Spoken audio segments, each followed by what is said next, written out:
Hello दोस्तों, मैं विजय कुमार आपका अपने चैनल में स्वागत करता हूं। दोस्तों देखिए दोस्तों, इस वीडियो में हम लोग बायोलॉजी के ठीक है दोस्तों, बायोलॉजी के 50 क्वेश्चन देखेंगे दोस्तों। एकदम 100% देखो, एकदम अच्छे लेवल के क्वेश्चन है दोस्तों, जैसे एग्जाम में पूछे जाते हैं ठीक ना। तो देखिए दोस्तों, इसको एकदम आराम से देखिए, एकदम एक सीट पक्का कर लीजिए कि आपको एकदम सीट पक्का करना है ठीक ना। तो देखते हैं दोस्तों, पहला क्वेश्चन कह रहा है कि सेल नाम किस जीव वैज्ञानिक ने सर्वप्रथम दिया है। यानी कह रहा है कि सेल यानी कोशिका ठीक ना। सेल नाम किस वैज्ञानिक ने दिया था दोस्तों? तो ये किसने दिया था? रॉबर्ट हुक ने दिया था। याद करिए दोस्तों कि हुक मतलब हुक किया जाता है किस में? सेल में। ये वो आपकी सेल है, जैसे मान लीजिए ये आपका हाथ है ठीक ना, आपका हाथ है तो हाथ में आपको क्या किया जा रहा है? हुक किया जा रहा है, छेदा जा रहा है। तो सेल की खोज सेल नाम किसने दिया था? तो रॉबर्ट हुक ने दिया था ठीक ना। लीवेनहॉक ने दोस्तों क्या किया था? जीवाणु की खोज किया था, याद रखिएगा। आगे देखते हैं दोस्तों। देखिए दूसरा क्वेश्चन है दोस्तों, दूसरा क्वेश्चन है कि कौन सी रचना जंतु कोशिका को वंशपति कोशिका से विभेदित करती है? राइबोसोम तो करता नहीं है, माइटोकॉन्ड्रिया नहीं करता है, सेंट्रोमियर ये क्या होता है? कुछ ऐसा नाम ही नहीं होता है। सेंट्रियोल कौन करता है? सेंट्रियोल करता है दोस्तों, जंतु कोशिका को वनस्पति कोशिका से अलग करता है ठीक ना, याद रखिएगा। तीसरा क्वेश्चन देखते हैं दोस्तों। तीसरा क्वेश्चन है कि कोशिका में राइबोसोम की अनुपस्थिति, क्या कर रहा है? अनुपस्थिति में निम्न से कौन सा कार्य संपादित नहीं होगा? यानी कौन सा कार्य नहीं होगा दोस्तों जब राइबोसोम काम नहीं करेगा? तो राइबोसोम को क्या कहते हैं दोस्तों? प्रोटीन फैक्ट्री कहते हैं। अगर ये अनुपस्थित रहेगा तो प्रोटीन संश्लेषण तो होगा ही नहीं ठीक ना। तो ये क्या तीसरा का कौन सा ऑप्शन हो जाएगा? तीसरा का सी हो जाएगा। चौथा क्वेश्चन देखते हैं दोस्तों। 1 मिनट दोस्तों ठीक ना, 1 मिनट। चौथा क्वेश्चन है कि यदि माइटोकॉन्ड्रिया काम करना बंद कर दे तो कोशिका में कौन सा कार्य नहीं होगा? देखिए दोस्तों, अगर राइबोसोम बंद कर दे तो प्रोटीन संश्लेषण नहीं हो पाएगा। और माइटोकॉन्ड्रिया को क्या कहा जाता है? माइटोकॉन्ड्रिया को पावर हाउस कहा जाता है ठीक ना, यानी ऊर्जा गृह कहा जाता है। तो अगर ये काम करना बंद कर देते तो क्या नहीं होगा दोस्तों? भोजन का ऑक्सीकरण नहीं हो पाएगा ठीक ना। पांचवा क्वेश्चन देखिए दोस्तों, पांचवा क्वेश्चन है कि कोशिका का ऊर्जा गृह यानी पावर हाउस किसको कहा जाता है? तो ये तो माइटोकॉन्ड्रिया को कहा जाता है। किसको कहा जाता है? माइटोकॉन्ड्रिया को। याद रखिएगा, महत्वपूर्ण क्वेश्चन है दोस्तों सभी ठीक ना, जो आपके एग्जाम में एकदम पूछा जाएगा। कोशिका का पावर हाउस माइटोकॉन्ड्रिया को। अगर पूछे दोस्तों कि गोल्गी काय को क्या कहा जाता है, तो इसको कहा जाता है ट्राइफिक पुलिस ठीक ना। राइबोसोम को मैंने बताया ही प्रोटीन फैक्ट्री कहा जाता है, प्रोटीन फैक्ट्री। 6वां नंबर देखिए दोस्तों। 6 नंबर क्वेश्चन है कि निम्नलिखित में से कौन सबसे बड़ा कोशिकांग है? कह रहा है कि कौन सबसे बड़ा कोशिकांग है? सबसे बड़ा कोशिकांग कौन है? तो कौन है दोस्तों? देखिए गुणसूत्र तो होगा नहीं, माइटोकॉन्ड्रिया भी नहीं होगा। सबसे बड़ा कोशिकांग कौन हो जाएगा? ये प्लास्टिड हो जाएगा। क्या हो जाएगा? प्लास्टिड हो जाएगा ठीक ना। अगला क्वेश्चन देखते हैं दोस्तों। अगला क्वेश्चन 7 नंबर क्वेश्चन देखिए। 7 नंबर है कि कोशिका में प्रोटीन संश्लेषण कहाँ होता है? कह रहा है कि कोशिका में प्रोटीन संश्लेषण कहाँ होता है, यानी प्रोटीन का निर्माण कहाँ होता है? तो कहाँ होगा दोस्तों? राइबोसोम में होगा ठीक ना, क्योंकि राइबोसोम को प्रोटीन फैक्ट्री कहते हैं। बार बार याद कर दिए कि आपको एकदम याद हो जाए ठीक ना। माइटोकॉन्ड्रिया को पावर हाउस कहते हैं यानी ऊर्जा गृह, और गोल्गी काय को ट्रैफिक पुलिस कहते हैं। 8 नंबर देखिए दोस्तों। पादप कोशिका का सबसे बाहरी आवरण क्या कहलाता है? यानी पादप मतलब पेड़ का जो बाहरी आवरण होता है उसे क्या कहते हैं? वो क्या होता है? वो तो कोशिका भित्ति होता है। क्या होता है? कोशिका भित्ति होता है, यानी ऑप्शन कौन हो जाएगा? बी हो जाएगा। 8 का बी हो जाएगा ठीक ना। 9 नंबर देखिए दोस्तों। 9 नंबर है कि कोशिका को एक निश्चित रूप प्रदान करती है, यानी कह रहा है कि कौन कोशिका को एक निश्चित रूप प्रदान करती है दोस्तों? तो ये कौन करती है? तो कोशिका भित्ति करती है। कौन करती है? कोशिका भित्ति करती है ठीक ना दोस्तों। तो 9वां का क्या हो जाएगा? बी हो जाएगा। एकदम देखिए क्वेश्चन देखिए दोस्तों, कितना ज़बरदस्त क्वेश्चन है, एकदम जैसा एग्जाम में पूछे जाएंगे वैसा ही ठीक ना। 10 नंबर देखिए दोस्तों। 10 नंबर है कि कोशिका द्रव में उपस्थित महीन, सखित, झिल्लीदार और अनियमित कोशिकाओं को का घना जाल क्या कहलाता है ठीक ना। तो घना जाल क्या कहलाता है दोस्तों? तो ये कहलाता है अंतःप्रद्रवी जालिका ठीक ना। जो जाल जैसा हो, महीन हो, झिल्लीदार हो, तो क्या कहलाएगा? वो अंतःप्रद्रवी जालिका कहलाता है। ये तो तीनों होगा नहीं ठीक ना। देखते हैं दोस्तों अगला 11 नंबर। 11 नंबर है कि प्रोटीन निर्माण का सक्रिय स्थल है। कह रहा है कि प्रोटीन निर्माण का सक्रिय स्थल है, यानी प्रोटीन निर्माण कहाँ होता है दोस्तों? तो कहाँ होगा दोस्तों?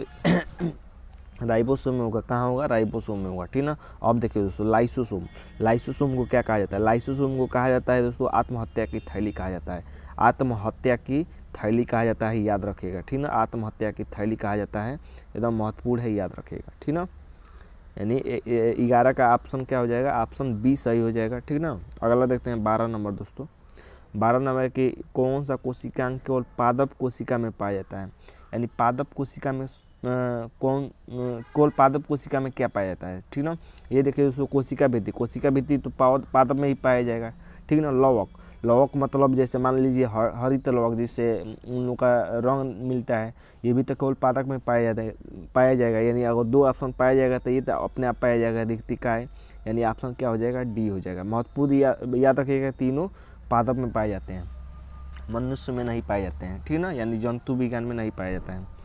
देखते हैं दोस्तों 13 नंबर, कोशिकीय श्वसन का सक्रिय स्थल है, कह रहा है कि कोशिकीय श्वसन कहाँ होता है, ठीक ना। तो 13 का क्या हो जाएगा, बी हो जाएगा, 13 का बी, माइटोकॉन्ड्रिया में कोशिकीय श्वसन होता है, याद रखिएगा, महत्वपूर्ण है। 14 देखिए दोस्तों कि अवर्ली लवक, अवर्ली लवक मतलब ल्यूकोप्लास्ट मुख्यतः पाए जाते हैं, यानी अवर्ली लवक कहाँ पाया जाता है दोस्तों, ठीक ना। तो ये जड़ों की कोशिकाओं में पाया जाता है, जड़ों में पाया जाता है दोस्तों अवर्ली लवक, इसमें कोई भी रंग नहीं होता है, इसलिए इसका नाम अवर्ली लवक होता है, ठीक ना। अगला देखते हैं फूलों और बीजों को विभिन्न प्रकार के आकर्षक रंग प्रदान करता है, यानी आकर्षक रंग कौन प्रदान करेगा दोस्तों, ठीक ना। तो ये देखिए दोस्तों ये तो ल्यूकोप्लास्ट होगा नहीं, अवर्ली लवक होगा नहीं, ये तो जड़ों में पाया जाएगा, ये रंग नहीं प्रदान करता है, ठीक ना।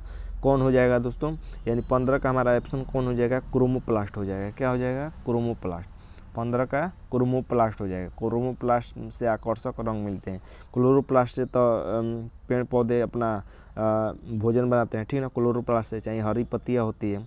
अगला देखते हैं दोस्तों 16 नंबर देखिए, 16 नंबर की पत्तियों का हरा रंग प्रदान करता है, पत्तियों का हरा रंग प्रदान कौन करता है दोस्तों, तो देखिए दोस्तों क्रोमोप्लास्ट आपने याद कर लिया कि इससे आकर्षक रंग मिलता है, ठीक ना।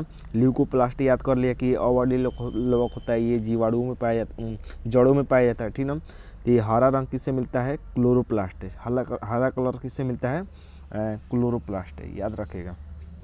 17 नंबर देखिए दोस्तों, 17 नंबर है कि कोशिका की आत्महत्या की थैली किसे कहते हैं, मैंने बता दिया दोस्तों कि आत्महत्या की थैली किसे कहते हैं, ये लाइसोसोम को कहते हैं, लाइसोसोम को कहते हैं, ठीक ना, एकदम महत्वपूर्ण है। राइबोसोम को प्रोटीन फैक्ट्री, गोल्जी काय को ट्रैफिक पुलिस कहा जाता है, ठीक ना।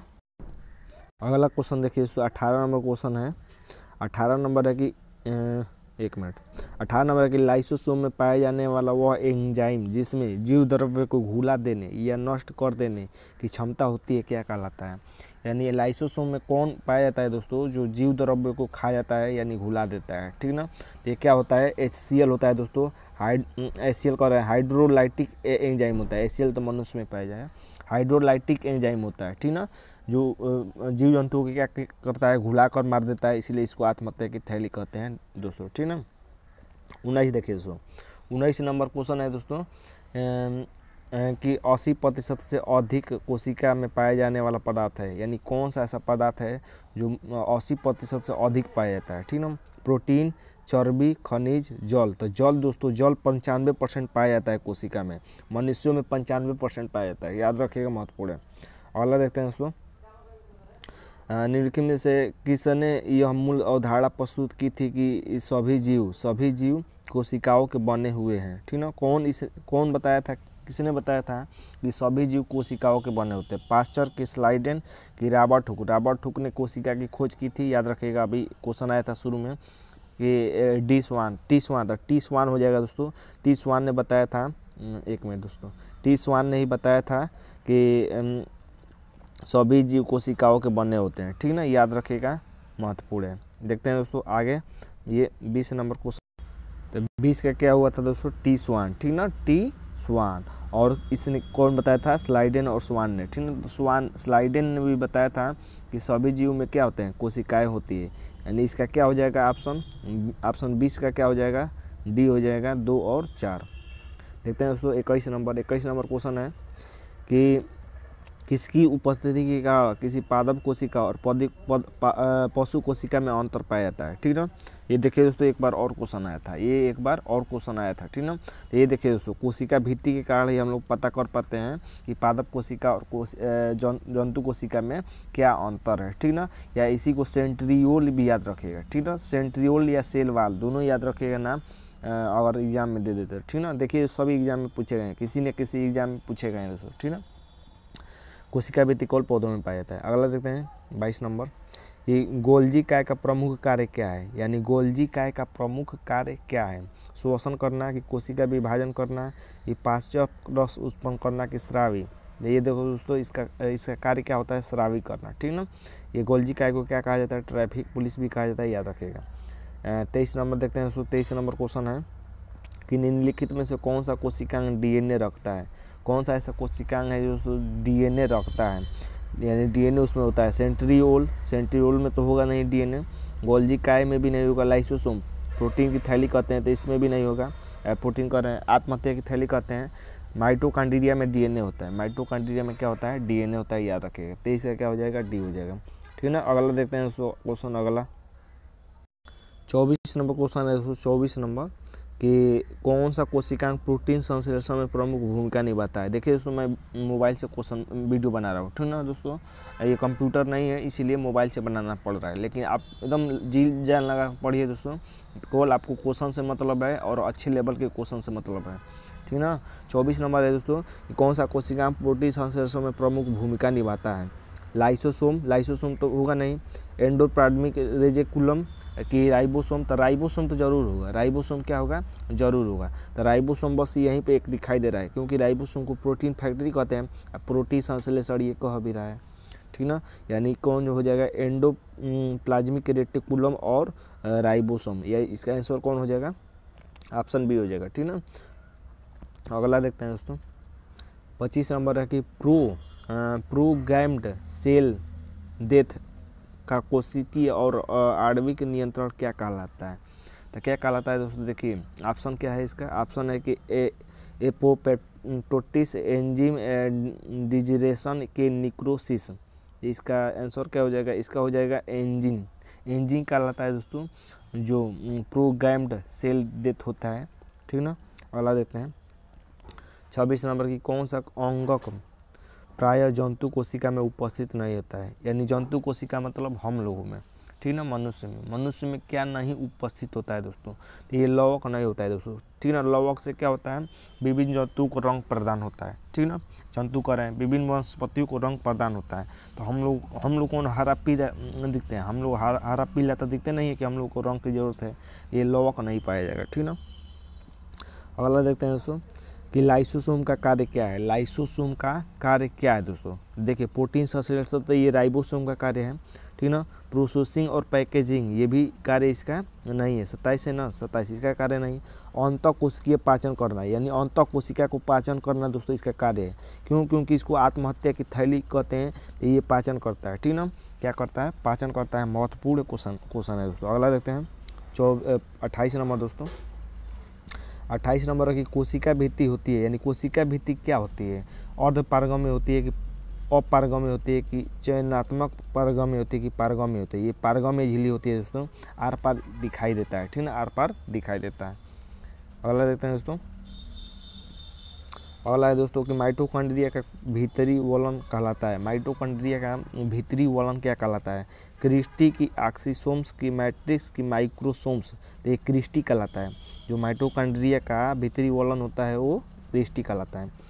30 नंबर देखिए दोस्तों, 30 नंबर है कि माइटोकॉन्ड्रिया किस में अनुपस्थित होता है, यानी किस में माइटोकॉन्ड्रिया नहीं होता है दोस्तों।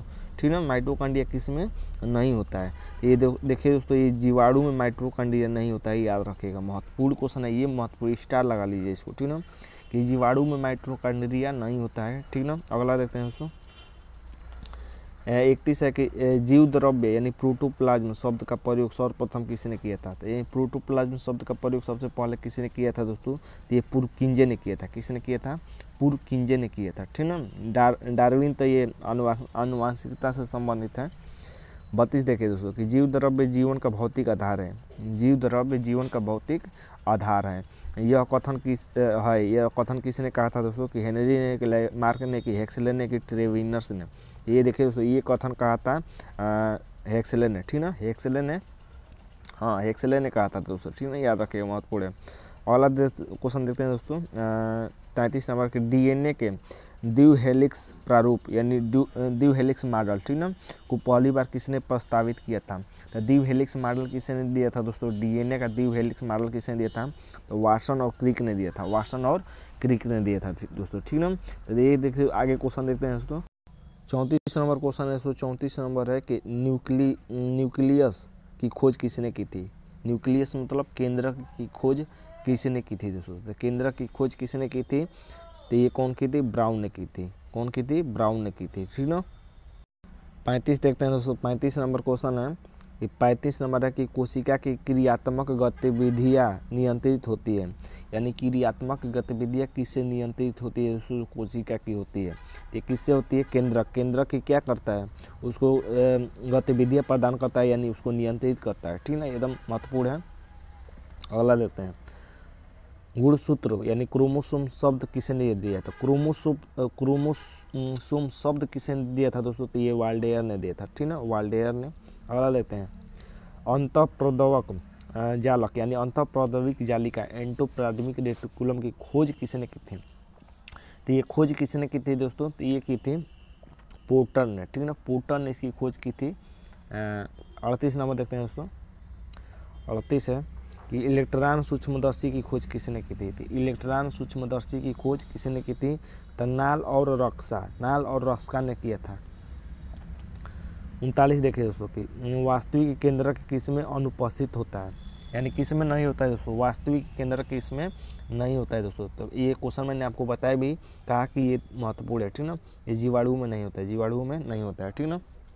आगे देखते हैं 40 नंबर क्वेश्चन है दोस्तों। 40 नंबर है कि सर्वाधिक संख्या यानी 2n में गुणसूत्र पाए जाते हैं, यानी 2n में कितने गुणसूत्र पाए जाएंगे, ठीक है, 2 गुना यानी ओफियोग्लोसस में पाया जाता है, ठीक है, ओफियोग्लोसस।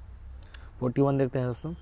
41 है कि जीवन का भौतिक आधार है। जीवन का भौतिक आधार क्या है दोस्तों, जीवन का भौतिक आधार क्या है, ये क्या है, प्रोटोप्लाज्म है। जीवन का भौतिक आधार किसे कहते हैं, प्रोटोप्लाज्म को कहते हैं। देखिए दोस्तों क्वेश्चन महत्वपूर्ण है, ठीक ना। 42 देखिए दोस्तों 42 की कोशिकीय और आणविक जीव विज्ञान केंद्र कहाँ है, यानी कोशिकीय और आणविक जीव विज्ञान केंद्र कहाँ है दोस्तों, भारत में, ठीक ना, भारत में कहाँ है, तो ये हैदराबाद में, ठीक ना। देखिए एग्जाम में भी पूछा है, ये एग्जाम में भी पूछा है, ठीक ना। अगला देखते हैं दोस्तों 43 देखते हैं दोस्तों। 43 क्वेश्चन है कि निम्नलिखित में से कौन छोटी कोशिका है। दिखाई नहीं दे रहा होगा दोस्तों, मैं पढ़ दे रहा हूँ, ठीक है। निम्नलिखित में से कौन सबसे छोटी कोशिका है, तो सबसे छोटी कोशिका कौन है दोस्तों, ठीक ना। तो सबसे छोटी जो कोशिका कौन हो जाएगी, ये माइकोप्लाज्मा हो जाएगी। नाम ही से लगा रहा है कि माइको मतलब छोटा, ठीक ना। तो माइकोप्लाज्मा सबसे छोटी कोशिका होती है, याद रखिएगा। 44 देखते हैं दोस्तों कि कोशिका के बारे में निम्नलिखित में से कौन सा सही नहीं है। कोशिका के बारे में निम्नलिखित में से कौन सा सही नहीं है, तो ये देखिए दोस्तों कि कोशिकाओं के आकार और अमाप विशिष्ट कार्य से संबंधित होते हैं, ये तो सही है, ये सही है, ऑप्शन ए सही है। कुछ कोशिकाओं के बदलते आकार होते हैं, ये भी ठीक है, कि उसका आकार बदल जाता है। प्रत्येक कोशिका में निष्पादन की अपनी क्षमता होती है, अपनी क्षमता होती है, ये भी ठीक है। सभी देह ऊतकों के में एक ही प्रकार की कोशिका का विद्यमान है, एक ही प्रकार की कोशिका होती है, नहीं दोस्तों, ये ऑप्शन क्या है, ऑप्शन डी गलत है, ऑप्शन डी क्या है, गलत है। 45 देखते हैं दोस्तों। 45 है कि निम्नलिखित कोशिका अंगकों में कौन सा एक अर्धपारगम्य है, यानी अर्धपारगम्य कौन होता है, अर्धपारगम्य कौन होता है जिसमें आधा दिखाई देता है, ये कोशिका झिल्ली होती है। कौन होती है, कोशिका झिल्ली होती है दोस्तों, ठीक ना। 46 देखते हैं दोस्तों। 46 है कि निम्नलिखित पोषकों में से कौन सा एक पौधों की कोशिका भित्ति का एक संरचनात्मक घटक है, यानी कोशिका भित्ति के कौन सा एक संरचनात्मक घटक है दोस्तों। तो 46 का क्या हो जाएगा हमारा, ऑप्शन ए हो जाएगा, ठीक ना। कोशिका भित्ति में क्या होता है, मैग्नीशियम होता है, ठीक ना, मैग्नीज होता है दोस्तों, ठीक है। 47 देखते हैं दोस्तों। 47 है कि कोशिका कला वर्णात्मक पारगम्य होती है, क्योंकि कोशिका कला वर्णात्मक पारगम्य होती है, क्योंकि ऑप्शन देखते हैं दोस्तों कि यह वर्णित जैव अणुओं में से बनी होती है, यह उच्चतर सांद्रता वाले क्षेत्र से निम्नतर सांद्रता वाले क्षेत्र की ओर कुछ पदार्थों का अभिगमन नहीं होने देती है, जैव अणुओं का संचलन केवल विशिष्ट सांद्रता पर होता है, कि यह कुछ अणुओं के अंदर और बाहर की ओर संचलन को कोशिका में से होने देती है, जबकि अन्य अणुओं के संचलन को रोक देती है। ऑप्शन डी हो जाएगा। कौन हो जाएगा? इसका ऑप्शन डी हो जाएगा। 47 का ऑप्शन डी हो जाएगा, महत्वपूर्ण है। ये देखिए दोस्तों, एकदम एग्जाम में आपको ऐसे ही क्वेश्चन देखने को मिलेंगे। वीडियो अच्छा लगा दोस्तों तो चैनल को सब्सक्राइब जरूर कर लीजिएगा, ठीक ना, और दोस्तों तक शेयर भी जरूर कर लीजिएगा। आज के लिए बस इतना ही दोस्तों, धन्यवाद दोस्तों।